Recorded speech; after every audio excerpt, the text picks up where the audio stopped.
நீ அலசுற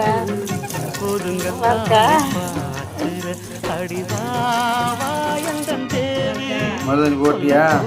சரி சரி பூ கட்டு போ. இப்போ எதுக்கு தேங்காய் விட்டுட்டு இருக்கிற? என்ன கை போட்டு பிசு ஆக்குறதா?